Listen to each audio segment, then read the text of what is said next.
12 જૂન 2025ના રોજ એક ભયાનક વિમાન દુર્ઘટનાએ સમગ્ર દેશને શોકમાં ડૂબાડી દીધો છે. એર ઇન્ડિયાની ફ્લાઇટ નંબર AI-171 જે અમદાવાદના સરદાર વલ્લભભાઈ પટેલ આંતરરાષ્ટ્રીય એરપોર્ટથી લંડનના ગેટવિક એરપોર્ટ જવા માટે ટેક ઓફ કરી રહી હતી.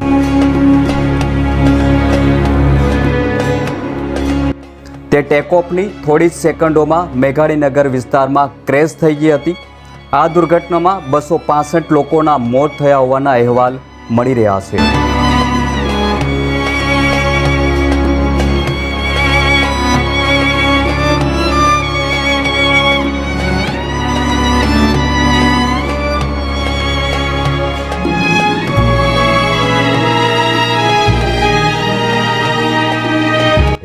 જેમાં વિમાનમાં સવાર 241 મુસાફરો અને ક્રૂ મેમ્બર તેમજ નજીકની મેડિકલ કોલેજની હોસ્ટેલમાં રહેતા 24 લોકોનો સમાવેશ થાય છે. નમસ્કાર, હું છું દિનેશ ઝાલા અને વિડીયોમાં આગળ વધતા પહેલાં અમારી ચેનલને સબસ્ક્રાઇબ કરવાનું ભૂલશો નહીં. આ દુર્ઘટનાનો CCTV ફૂટેજ વિડીયો પણ સામે આવ્યો છે. તમે જોઈ શકો છો કેવી રીતે પ્લેન ટેક ઓફ થાય છે અને ઝડપથી નીચે આવે છે અને ત્યારબાદ પ્લેનમાં બ્લાસ્ટ થાય છે. સમગ્ર ઘટના CCTV કેમેરામાં કેદ થાય છે, જેનો વિડીયો હાલમાં સામે આવ્યો છે.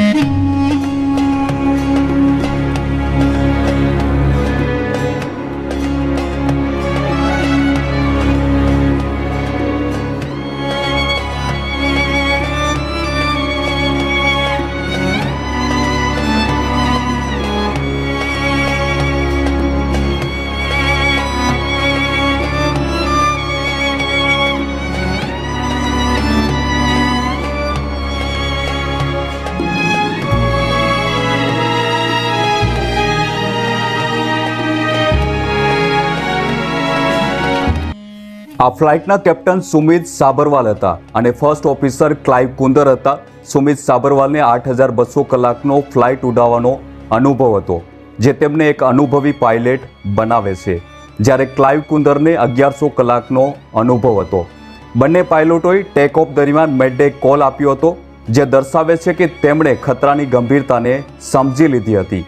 જોકે આ સંદેશ બાદ ATC સાથેનો સંપર્ક તૂટી ગયો હતો અને વિમાન ક્ષણવારમાં જ ક્રેશ થઈ ગયું.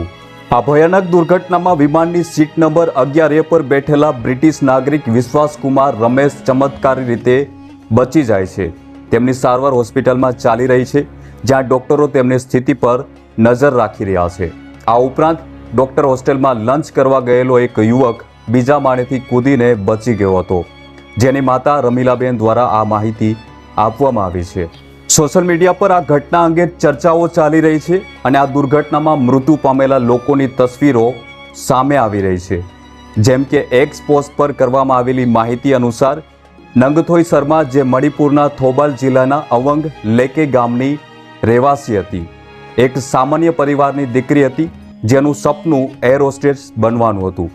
એપ્રિલ 2023માં તે એર હોસ્ટેસમાં જોડાઈ જાય છે અને માત્ર 19 વર્ષની ઉંમરે તેણે પોતાનું સપનું સાકાર કર્યું હતું. તે પણ આ વિમાન દુર્ઘટનામાં મૃત્યુ પામે છે. પ્રતીક જોશી, જે છેલ્લા 6 વર્ષથી લંડનમાં રહેતા હતા, તેમણે પોતાની પત્ની ડોક્ટર કોમી વ્યાસ અને 3 નાના બાળકો સાથે વિદેશ શિફ્ટ થવાનું સપનું જોયું હતું.